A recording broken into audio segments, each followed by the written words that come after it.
Alors, j'ai le plaisir de prendre le micro pour introduire nos deux prochains intervenants. Il s'agit de Boris Le Gouen et Loïse Philly. Bonjour, de l'agence 385. Bonjour. C'est une agence social média à mission. Vous allez nous expliquer tout à l'heure ce que ça veut dire. En fait, ce qui m'a marqué quand on a préparé cette conférence, c'est vraiment la passion avec laquelle vous parlez quand vous parlez de votre expérience. Alors, je vous remercie vraiment d'avoir accepté notre invitation et de nous partager votre savoir-faire. Alors, vous allez voir, Boris et Loïse vont nous expliquer comment on entre en conversation avec une communauté qui existe déjà sur les réseaux sociaux, plus particulièrement. Ils vont nous donner plein d'exemples très concrets et puis surtout, ils vont nous donner plein de conseils de choses à éviter ou de choses plutôt à faire. Des conseils que vous allez pouvoir appliquer dès aujourd'hui, je pense. Alors, n'oubliez pas de poser des questions dans le chat. Je reviendrai à la fin de votre intervention pour pouvoir faire un temps d'échange de questions-réponses. Loïse, Boris, c'est à vous. Merci.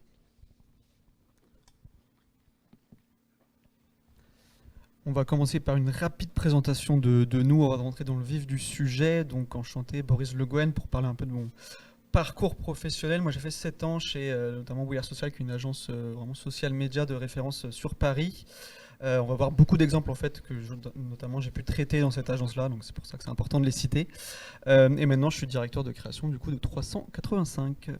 Et pour ma part, du coup, Loïse Philly, donc directeur du développement de l'agence 385 et cofondateur.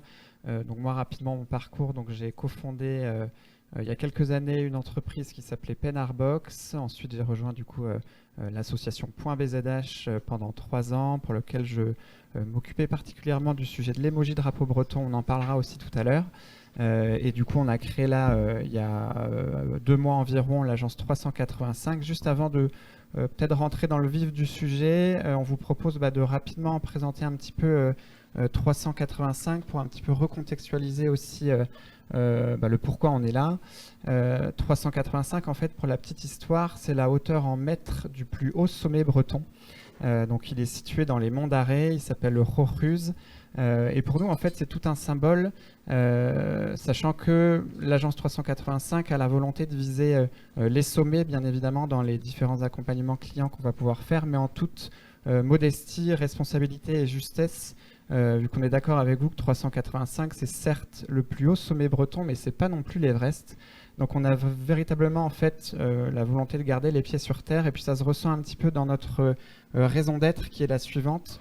Donc chez 385, en fait, nous accompagnons les organisations et leur engagement responsable pour que leur stratégie de com soit encore plus juste, impactante et transparente. Donc cette raison d'être, en fait, elle a été inscrite dans nos statuts, ce qui fait de 385 une entreprise à mission. Et ces 3 valeurs-là que vous voyez à l'écran, l'impact, la transparence et la justesse, elles forment vraiment la colonne vertébrale en fait de 385. Elles vont un peu nous guider au quotidien. Donc rapidement, quand on parle d'impact, c'est la volonté aussi de faire monter ici en compétences, c'est de former justement les salariés en lien avec la communication sur les sujets du coup des réseaux sociaux.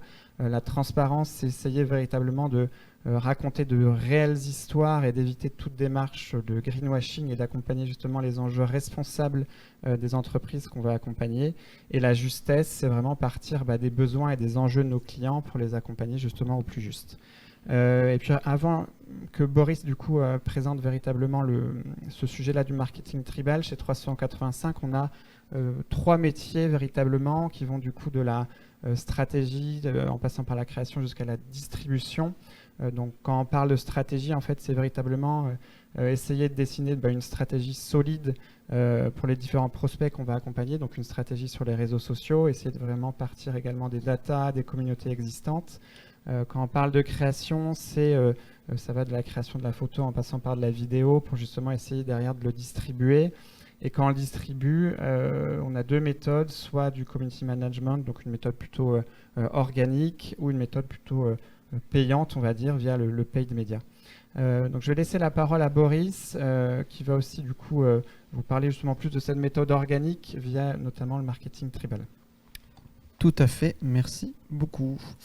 Donc on commence par une petite définition effectivement du marketing tribal qu'on aime bien, qui est assez juste en tout cas de voir comment on définit une tribu qui peut vraiment se caractériser par des rites, des codes, des comportements communs, des codes qui peuvent être vestimentaires ou des codes qui sont vraiment des expressions linguistiques.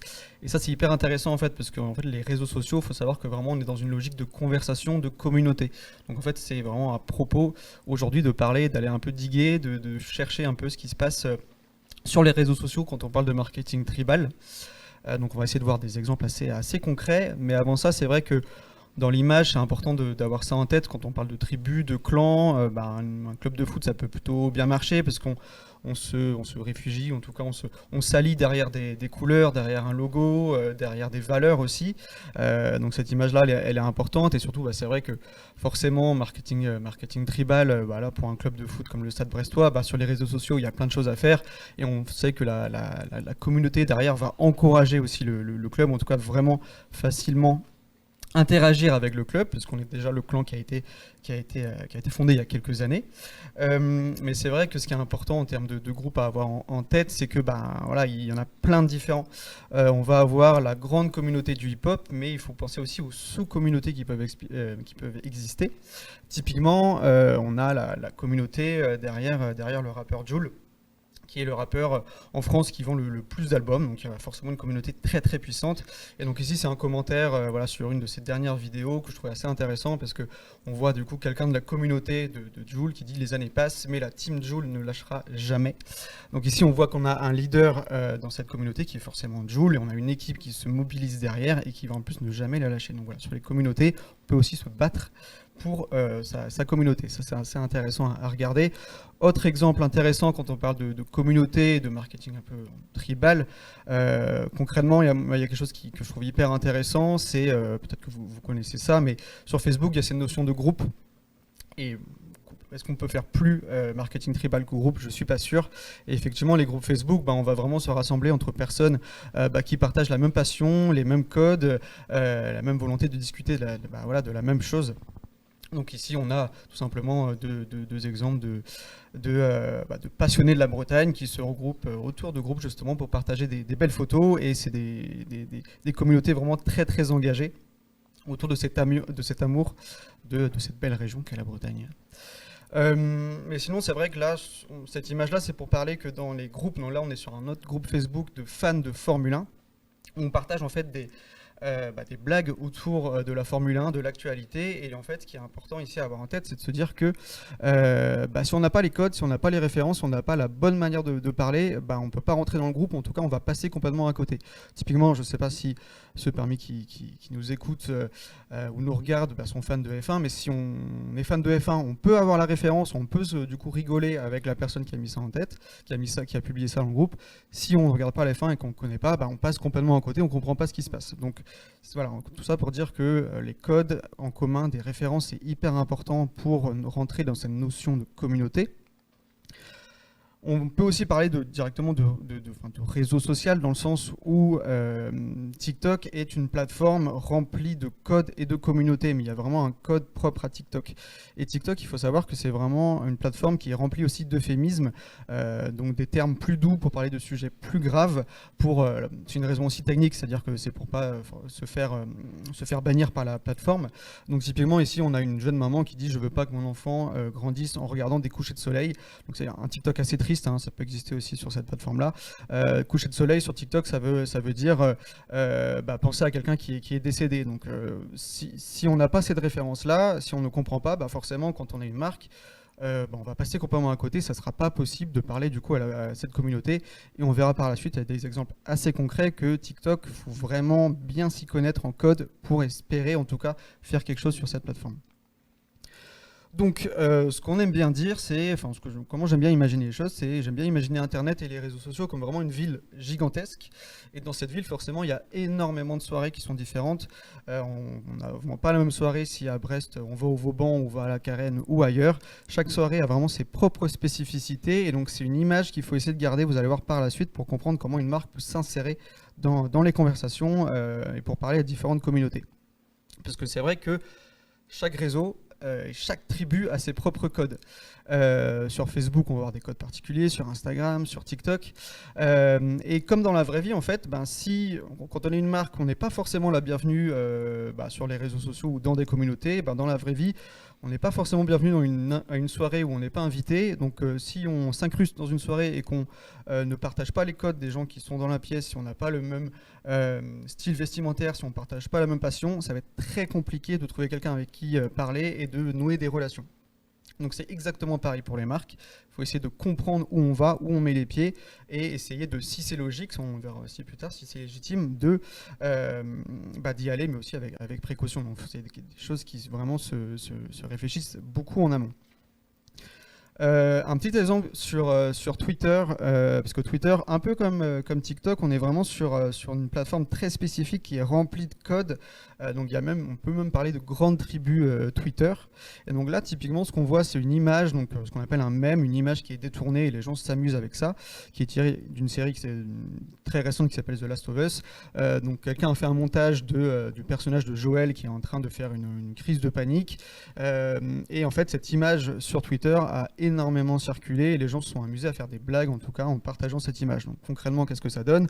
Imaginez-vous que des gens dans la soirée, dans la grande soirée qu'est Twitter, du coup ils prenaient cette image et ils parlaient. Là, typiquement, quelqu'un qui dit moi, après avoir envoyé un email, je suis en train de faire une crise de panique. Parce que pour certaines personnes, ça peut être très engageant d'envoyer ne serait-ce qu'un email. Donc voilà, c'est une petite blague par rapport à ça. Et donc c'est un exemple pour montrer comment la tribu Twitter joue un peu avec les images. Et derrière, comment une marque peut un peu rebondir dessus. Donc je sais que juste avant, on parlait de l'exemple de We Are Tennis. On l'a mis aussi, parce que c'est vrai que c'est un très bon exemple. We Are Tennis. Donc c'est des pages qui ont été créées par la BNP Paribas, donc du coup pour vraiment s'insérer dans la communauté tennis. Donc là, tout simplement, on voit le We Are Tennis qui dit est-ce que vous avez eu un match récemment qui vous a mis dans cet état ? Donc on engage la conversation avec la communauté Twitter en montrant qu'on partage les mêmes codes qu'eux. Donc on est là, on fait un appel à discuter tout simplement. Et c'est vrai que ça, c'est quelque chose d'important à avoir en tête par rapport à comment rentrer en conversation sur les réseaux sociaux avec différentes communautés. C'est que le but, c'est vraiment pas de se faire comprendre par tout le monde, mais vraiment par la tribu qu'on vise et par qui on veut se faire accepter. Typiquement, donc We Are Tennis, je me dis, c'est un très très bon exemple que je vous invite à suivre sur les réseaux sociaux parce qu'ils font bien le boulot. Mais voilà, on est quand même à plus de 100 000 abonnés, donc une grosse communauté quand même. Ils ont réussi à rassembler beaucoup de personnes. Et à droite, c'est un exemple parmi tant d'autres, mais voilà, ils ont tout simplement tweeté dans 3 jours 3 petits points. Donc voilà, il y a quelque chose qui se passe avec une photo. Si on ne fait pas partie de la communauté tennis, on passe complètement à côté, on ne sait pas de quoi on parle. Si on fait partie de la communauté, on dit tiens, c'est sympa, il y a une marque qui est au courant que dans 2-3 jours, il y a un tournoi qui arrive, qui partage une photo qui est sympa, donc forcément j'ai plus envie d'interagir avec cette marque-là. Un autre exemple qui est assez intéressant aussi, c'est ce que fait Danette actuellement sur Twitter pour se rapprocher de la communauté K-pop. K-pop, pour que tout le monde se met au niveau d'information, c'est une chanson pop coréenne qui est ultra populaire partout dans le monde et notamment en France.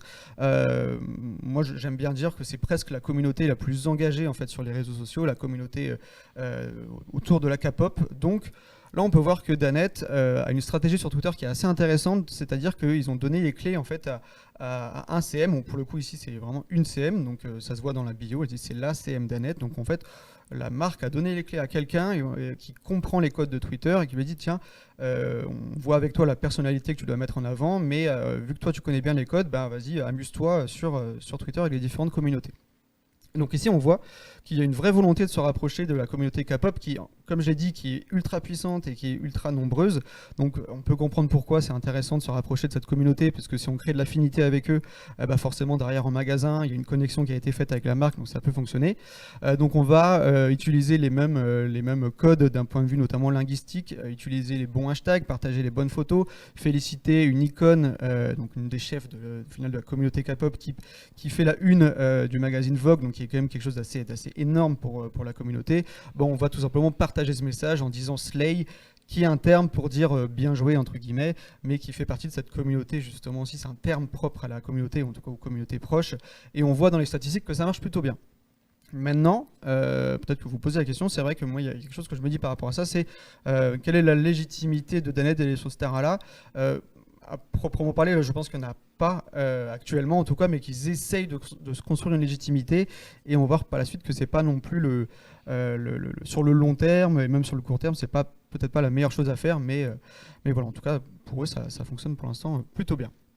Un exemple un peu plus local, on peut voir aussi que le groupe ENAF fait du bon travail sur Twitter et arrive à créer sa propre communauté de passionnés bien sûr de la Bretagne, mais aussi passionnés du coup de leurs produits, et arrive vraiment à animer en partageant des photos, des coups de cœur, en jouant avec eux. C'est ce qu'on voit en bas à droite. Ils proposent de faire des jeux de mots sur leurs produits.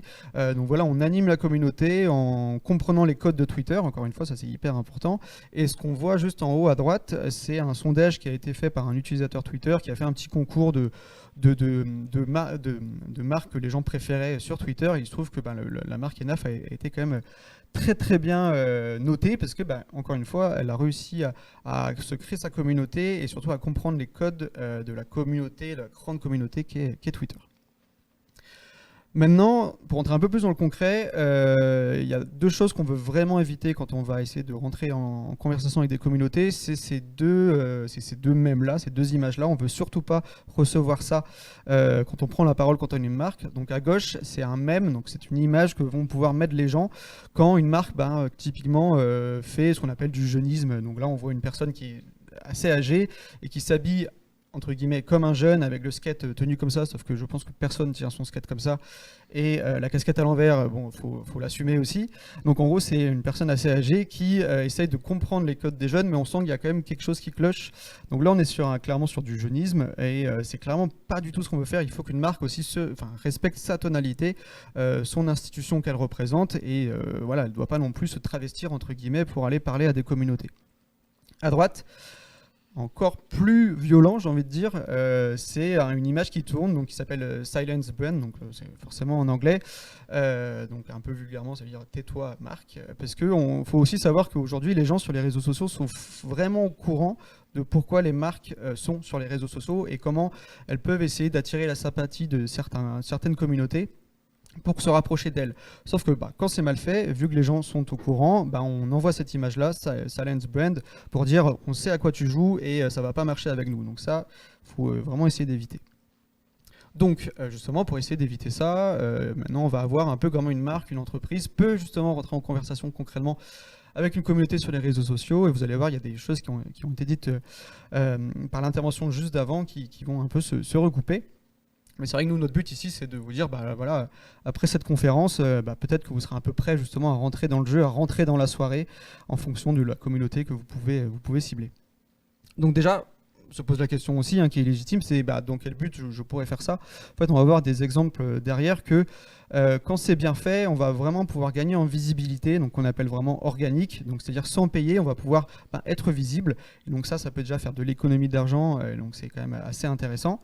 Derrière, on va pouvoir aussi recruter de nouveaux abonnés, puisqu'on est visible, si on fait bien les choses, ça va être apprécié, donc les gens vont s'abonner à nous, ce qui peuvent devenir derrière des ambassadeurs de notre marque. Et derrière, on peut aussi vraiment gagner en affinité avec cette communauté et donc favoriser la présence d'une marque, la présence de marque, pardon, pour que derrière, en fonction des objectifs, la communauté soit très, très engagée avec elle. Donc il y a vraiment 4 règles qu'il faut intégrer. Donc encore une fois, je vais essayer de faire des métaphores avec quelqu'un qui peut rentrer dans une soirée et qui ne connaît pas grand monde. Mais première règle, ça va être de comprendre les codes de la plateforme, comprendre les codes de la soirée, savoir où on met les pieds, parler un peu comme les gens, mais sans diluer sa tonalité. Voilà, comme je l'ai dit, il ne faut vraiment pas essayer de se travestir. Il faut rester un peu qui on est, parce que forcément, c'est toujours plus intéressant de parler avec quelqu'un qui est honnête, tout simplement. Deuxième, ça va être d'être légitime. On va essayer de prendre la parole sur des sujets qui font sens avec la marque. Ou par rapport aux produits, ça c'est aussi quelque chose qui peut être assez essentiel en fait pour entrer en conversation. La troisième, c'est d'être dans les temps. On n'arrive pas à une soirée 4 heures après ou le lendemain. C'est exactement pareil pour une marque sur les réseaux sociaux. On essaye d'être dans les temps, c'est-à-dire que quand on voit que les gens, la communauté par exemple Twitter va s'amuser avec une image, avec des mots, on va pas attendre la semaine d'après pour prendre la parole dessus. Il faut vraiment prendre la parole presque le jour même ou le lendemain pour montrer que coucou, voilà, nous aussi on peut s'amuser avec les mêmes codes, mais il faut vraiment le faire dans les temps pour le coup. Quatrième, donc avec une couleur un peu différente, parce que c'est vrai que là, ici, on va vraiment mettre en avant une solution dans le sens où on peut mettre en avant sa marque, son produit, mais uniquement si forcément, on apporte quelque chose à l'édifice. Donc ça, c'est vraiment quelque chose d'encore un peu plus particulier. Et on va voir des exemples derrière comment on peut faire ça. Donc là, on va rentrer dans le concret. Typiquement, un exemple de comment Renault a pu en fait rentrer en conversation avec la communauté hip-hop. Donc c'est un exemple qui date un peu de 2019, mais en fait on a le rappeur Jul, encore lui, qui avait fait un tweet en disant, ou en tout cas il y a quelqu'un qui était dans la communauté de Jul qui disait ouais, il y a Jul pour faire la promo de son album qui va diffuser son album en fait dans des Twingo dans plusieurs villes de France. Donc ici, c'est intéressant parce qu'on voit que Renault a observé qu'on parlait d'un de ses produits, donc un de ses véhicules, Twingo. Donc plus ou moins là, on commence à être légitime parce qu'on parle de nous. Donc vu que là, on parle de nous, qu'est-ce que Renault a fait ? Tout simplement, vu qu'ils ont été plus ou moins invités à prendre la parole, ils ont tout simplement répondu en disant « émercer la zone », je ne le fais pas avec l'accent. Et là, qu'est-ce qui est intéressant à regarder ? C'est que émercer la zone, en fait, donc on voit que la marque Renault a compris comment s'exprimer la communauté de Joule. Donc c'est vraiment des termes qui sont utilisés par cette communauté-là, donc que la marque a remis en avant pour montrer que voilà, la personne qui a tweeté ça partage ces mêmes codes-là. Et donc, de facto, et par ruissellement, entre guillemets, la marque, elle aussi, a ces codes-là. Donc c'est quelque chose qui a permis de montrer que Renault a compris les codes de la plateforme, qu'ils étaient légitimes parce qu'ils étaient invités, étant donné que Joule faisait quelque chose avec les Twingo. Et ils étaient dans les temps. Le tweet, c'était le jour, la réponse du tweet, tout ça s'est passé dans le jour même. Et maintenant, on va juste s'attarder un tout petit peu sur les statistiques. Parce qu'on peut voir que vraiment c'est un tweet qui a cartonné. Il y a eu plus de 2 millions d'impressions, donc plus de 2 millions de vues entre guillemets sur ce tweet. Il y a eu plus de 50 000 engagements, ce qui est quand même assez énorme. Et en fait, ce qui est intéressant aussi à avoir en tête ici, quand je parlais de pourquoi ça peut être intéressant pour une marque, c'est de gagner en visibilité de manière organique. En fait, si on prend un CPM moyen de 6 €, donc CPM égale coût pour 1000 impressions sur Twitter, donc une marque doit, c'est vraiment une moyenne de l'année, mais c'est un prix qui peut bouger, mais une marque peut payer 6 € pour avoir 1000 vues. Et ici, en fait, on remarque qu'avec un simple tweet, et vu qu'il y a eu plus de 2 millions de vues, si on fait un équivalent, ce qu'on appelle en earned media, en tout cas, en ce que la marque aurait dû payer pour avoir ce nombre d'impressions, on serait à quasiment du 14 000 €. Donc, quand même une certaine somme, et c'est là où on se dit qu'avec un simple tweet, on peut vraiment être visible, et en plus on a vu que c'est apprécié, parce que ici sur cette slide on voit que les gens de la communauté ont dit que Renault c'était le sang de la veine, donc il y a une autre expression de la communauté pour dire que tu es vraiment quelqu'un de sympa, où on a même Joule qui dit merci Renault, donc c'était quand même quelque chose d'assez intéressant. Surtout que on sait que Joule c'est écouté par une cible qui est quand même jeune, et c'est potentiellement aussi citadine, pas que bien sûr, mais par rapport à Renault et ses nombreux véhicules, ça peut être intéressant. Autre exemple de Google qui s'est rapproché d'une communauté manga, comme quoi ça peut aussi se passer. Donc, comme j'ai dit, il y a plusieurs communautés sur les réseaux sociaux, hein. Chaque passion a sa communauté. Et donc ici, on voit que, en gros, il y a des utilisateurs qui, notamment à gauche, sur le tweet de gauche, on voit que quelqu'un disait moi et mes onglets Google Chrome que je ne ferme pas. Donc effectivement, quand on ne ferme pas ses onglets, il y a une multitude qui apparaissent. Et donc l'utilisateur a pris une image d'un manga qui s'appelle, d'un animé pour être plus précis, qui s'appelle JoJo's Bizarre Adventure. Et donc, si on ne connaît pas l'animé, si on ne connaît pas le manga, on passe complètement à côté un peu de la blague. Il se trouve que Google a compris la vague et la blague, pardon, et a en plus de ça participé vraiment à la fête entre guillemets, parce qu'elle a rajouté une blague par-dessus qui a plutôt bien fonctionné, en disant en mode entre guillemets Muda pour fermer les onglets. Encore une fois, si on ne comprend pas, on passe complètement à côté. Il faut savoir que Muda, en fait, c'est un terme dans l'animé pour dire coup de poing. Donc en gros, on y va, on ferme les onglets. Donc en gros, on montre que Google a compris les codes. Encore une fois, comme dit précédemment, le but ici, c'est vraiment pas de se faire comprendre par tout le monde, mais juste par la communauté ici qu'on va cibler. Et on remarque là dans les statistiques que, encore une fois, ça a plutôt bien fonctionné, parce que Google a montré qu'ils ont compris les codes de la plateforme et qu'ils étaient légitimes parce que la marque était citée. Et ce qui est intéressant à voir, en fait, quand c'est bien fait, on remarque que les retours sont quand même assez dithyrambiques.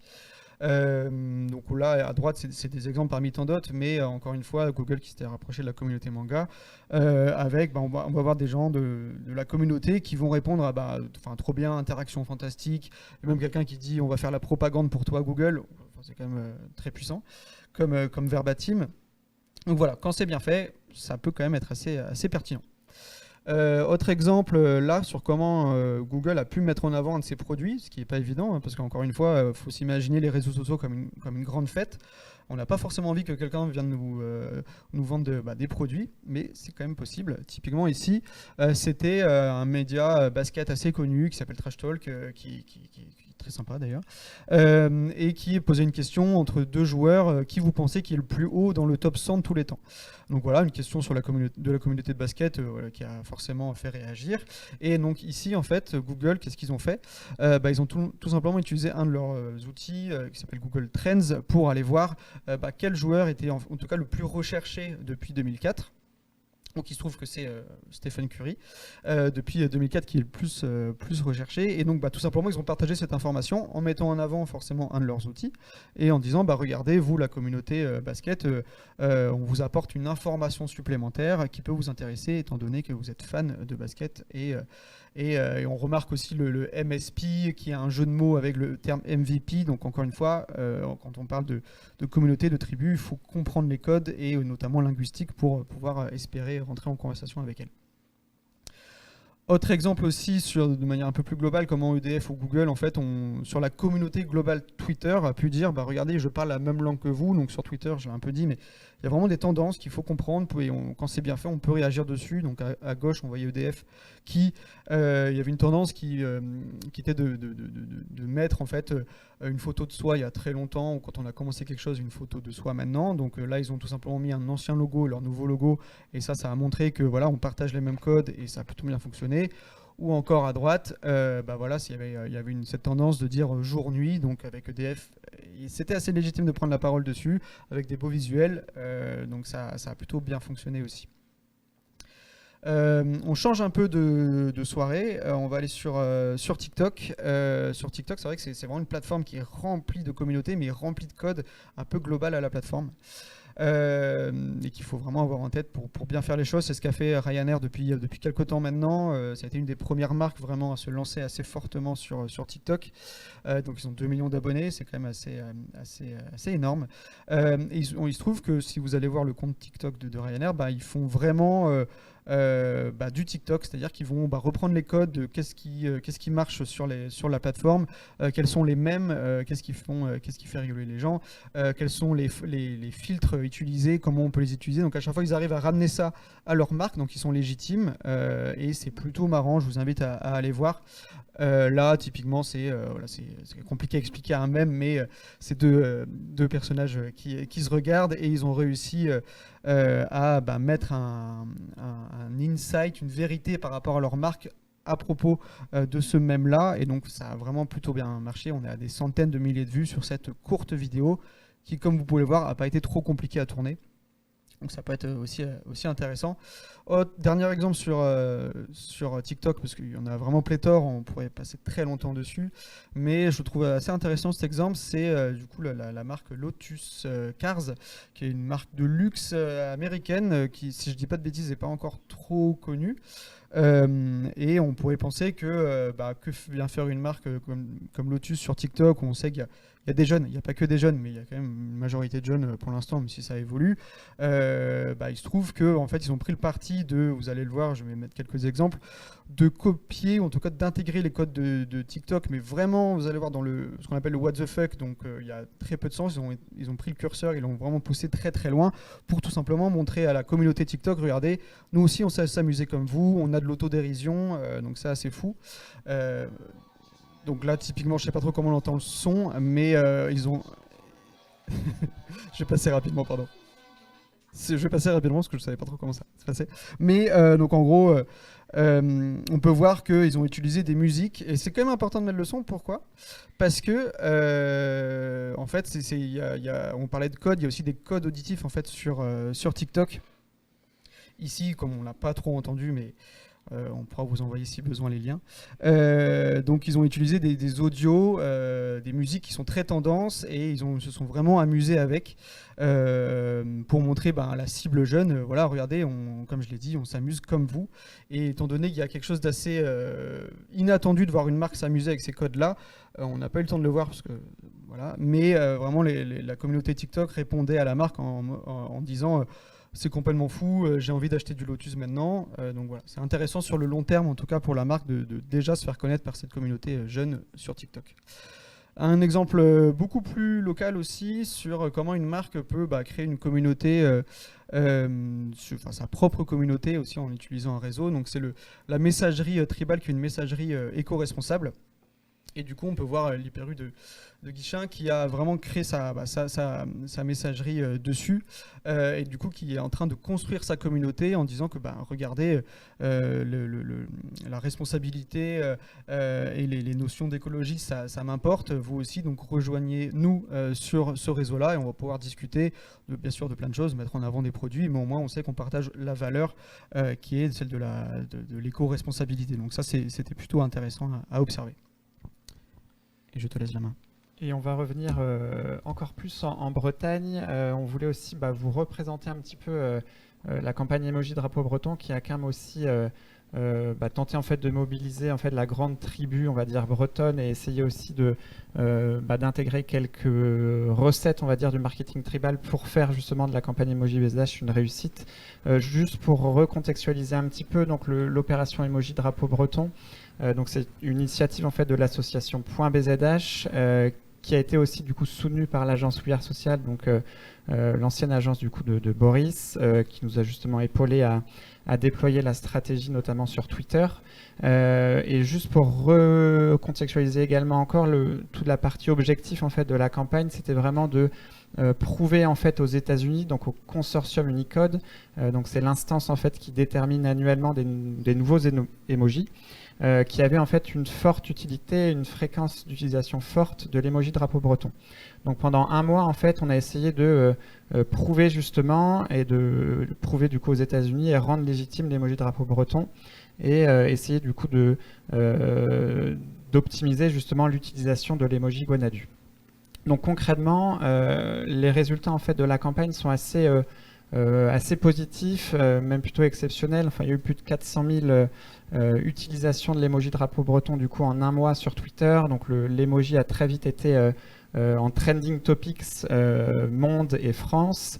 Et ce qui était aussi super intéressant, on le verra tout à l'heure, concrètement qu'est-ce qui s'est passé sur Twitter et comment on a aussi réussi à engager les différentes parties prenantes bretonnes. Mais c'est justement qu'il y avait énormément de partenaires, que ce soit des partenaires privés ou des partenaires publics qui ont véritablement joué le jeu, qui se sont engagés dans la campagne et qui ont justement participé aussi à faire de cette campagne du coup une très belle réussite. Et il y a aussi eu pas mal du coup de personnalités et d'influenceurs bretons qu'on peut du coup caractériser de leaders d'opinion qui ont du coup favorisé aussi le déploiement de cette campagne. Juste si on la compare aussi à d'autres campagnes qui ont eu lieu sur la même période sur Twitter, on s'aperçoit que justement la campagne de l'emoji BZH est plutôt très bien positionnée. Il y a un exemple que j'aime bien citer, c'est la campagne que Samsung avait lancée à l'époque qui s'appelait le Galaxy Z Flip. Donc c'était le lancement en fait d'un nouveau smartphone au moment en fait de la campagne de l'emoji. Ce qu'on aperçoit, c'est qu'il y a beaucoup moins de mentions. Il me semble que c'est 30 000 avec des budgets d'ads en fait, et de Twitter ads en fait assez forts. Donc ça prouve véritablement l'engagement qui a eu lieu durant ce mois de mobilisation au sujet du coup de l'emoji drapeau breton. Et concrètement en fait comment nous on a essayé véritablement d'accentuer encore plus on va dire la mobilisation et l'utilisation de l'emoji.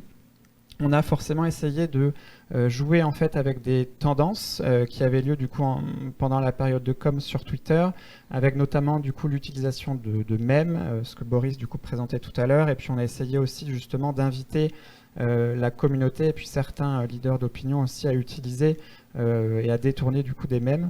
Donc ça c'est le premier élément. Justement j'en parlais, c'était aussi un élément important d'essayer de mobiliser pléthore de leaders d'opinion. Donc je peux citer notamment Warren Barguil, Laurie Tidman ou autres qui ont véritablement joué le jeu et puis qui ont participé du coup à faire du coup de l'emoji BZH cette grande fête qu'on a tous connue. Et puis un élément aussi intéressant, c'est ce qui s'est passé en manière un peu plus physique, vu que c'est vrai que c'était une campagne mine de rien très digitale, avec du coup une utilisation aussi massive en fait de l'emoji BZH de manière un peu plus physique. Donc là, c'est tout ce que les partenaires en fait ont pu réaliser. Enfin, je pense notamment à Cloître. Donc là, c'est la petite photo en fait que vous voyez au centre de la slide. Donc Cloître avait imprimé en fait un grand emoji BZH et l'avait du coup directement collé du coup sur le totem qui est du coup visible de la voie express. Donc c'était plutôt intéressant. Ou encore le CMB qui diffusait du coup des visuels en fait de l'emoji BZH sur ces distributeurs de billets. Donc tout ça pour dire en fait que quand on essaye aussi de s'immiscer dans une tribu, il faut aussi trouver pléthore de leviers justement pour essayer de mobiliser la tribu ou la communauté qu'on cible. Là pour le coup c'était une tribu extrêmement large vu que c'était du coup les Bretonnes et les Bretons. Ce qu'on a aussi observé, ce qui était extrêmement intéressant, c'est que là l'image que vous voyez à l'écran, c'est les hashtags en fait associés au hashtag emoji BZH pendant la campagne. Ce qu'on a observé, c'est que les Bretonnes et les Bretons étaient relativement fiers aussi de tout cet aspect-là culturel et territoire et qui n'hésitaient pas en fait à le mettre aussi en exergue sur leurs tweets.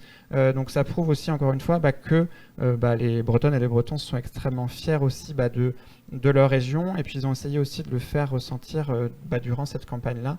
Et donc forcément, on a aussi joué là-dessus, en travers notamment de concours qu'on a pu déployer sur le compte Emoji BZH.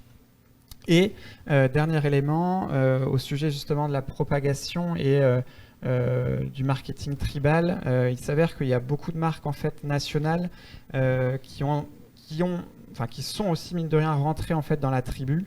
Je pense notamment à des marques comme Monoprix, Oasis ou autres qui sont relativement connues pour justement essayer de s'immiscer dans différentes tribus. Donc c'était relativement intéressant et puis ça prouve encore une fois que la campagne a plutôt été un succès. Pour terminer cette présentation, on voulait juste vous apporter vraiment des exemples, des étapes concrètes pour justement essayer de rentrer encore mieux dans la danse et dans la soirée. Tout à fait, carrément. C'est juste avoir des petites étapes en tête si forcément ça vous intéresse de rentrer en conversation avec des communautés que vous avez peut-être ciblées ou pas, et ça on va voir, ça peut faire partie des étapes. Donc la première, ça va vraiment d'avoir une réflexion justement stratégique sur votre présence social média. Déjà, est-ce qu'il y en a une? Est-ce qu'il en faut une?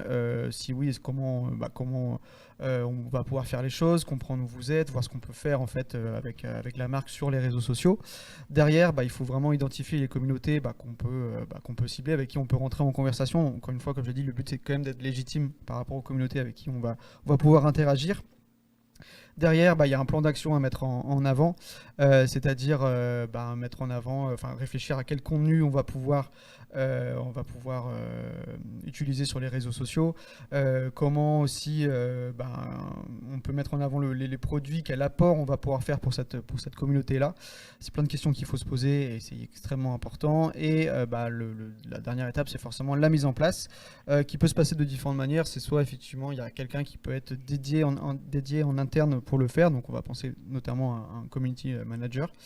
Ça peut être aussi une délégation à une agence ou une logique de formation pour plusieurs personnes en interne. Voilà, il y a plein de choses aussi forcément à faire sur ce terrain-là, mais c'est vrai que c'est assez passionnant quand on met les pieds. Merci Boris, merci Louise. Alors on a quelques questions dans le chat. Alors tu as beaucoup parlé de Twitter. Oui. Forcément la question c'est, est-ce que pour vous c'est un réseau indispensable sur lequel les marques doivent vraiment être présentes? Très bonne question. Je dirais non. C'est pas indispensable parce que, étant donné que c'est vraiment une plateforme où il y a des codes très très particuliers, c'est pas évident de bien faire les choses sur Twitter. Donc, il faut vraiment avoir des ressources attitrées. Donc voilà, presque une personne dédiée sur cette plateforme-là. Donc, c'est pas évident. C'est des communautés qui, quand c'est pas bien fait, elle peut être assez virulente, donc non, c'est pas du tout essentiel. Par contre, comme on l'a vu, si stratégiquement, il y a quand même quelque chose à faire par rapport à des communautés, et pour montrer la logique, le côté humain d'une marque, et que comme quoi une marque est prête à rentrer dans les conversations, et c'est une marque sympa qui comprend les codes, là ça peut être pertinent. Mais par contre, pas du tout un prérequis pour les marques. Ok. Et forcément, je rebondis sur l'utilisation des réseaux sociaux. On nous demande beaucoup, est-ce que vous pouvez nous parler un peu de Insta, LinkedIn? Est-ce que ce sont des réseaux qui sont adaptés à une stratégie de marketing tribal? Tout à fait, parce que c'est vrai que, comme dit en intro, qui dit réseaux sociaux dit communauté, quoi qu'il arrive. Donc forcément, ça peut marcher sur tout type de réseau. Donc effectivement, Instagram aussi, il y a des communautés on va peut-être sur Instagram suivre aussi ce qu'on peut appeler des influenceurs, influenceuses qui représentent potentiellement une communauté, donc on va les suivre, mais on peut aussi suivre des centres d'intérêt, des médias. Donc oui, sur Instagram, ça peut tout à fait marcher. Il y a des codes aussi sur Instagram, mais qui sont peut-être un peu moins marqués que sur Twitter et TikTok, qui sont vraiment, c'est les deux plateformes, c'est pour ça qu'on les a mis en avant, parce qu'ils représentent à eux-mêmes des codes qu'il faut avoir en tête et des communautés. Mais sur Instagram également, et LinkedIn, oui, c'est la même chose, c'est exactement la même chose. C'est encore une fois des communautés, donc on peut revenir pour faire un point sur Instagram et LinkedIn si besoin. Avec plaisir. Forcément, je rebondis aussi quand même, j'ai vu une question passer sur, on vous avez beaucoup utilisé de mèmes dans votre présentation, sur Twitter, a priori, ça s'est beaucoup utilisé, et c'est toujours tendance? Oui et non. En fait, ça dépend vraiment dans le sens où ça va très vite. Ça va très vite, en tout cas. C'est vrai, il y a plusieurs marques qui vont utiliser des mèmes, mais on sent que c'est pas quelque chose de naturel, et donc on va tomber un peu dans le jeunisme, donc c'est assez dangereux. Mais en fait, tout ça évolue. Sur Twitter, il y a aussi beaucoup on peut pas appeler ça à proprement parler des mèmes, mais c'est en tout cas des blagues faites uniquement par l'écrit. Donc en fait, les codes évoluent, donc il faut juste être toujours au courant le plus possible des codes pour essayer d'être à la page. Mais donc oui, en tout cas les blagues et les références dans les communautés sont toujours à la mode. Les mèmes évoluent également aussi, donc tout ça évolue. Il faut être à la page pour rentrer dans la soirée, il faut être tendance. On vous remercie beaucoup pour votre témoignage à tous les deux.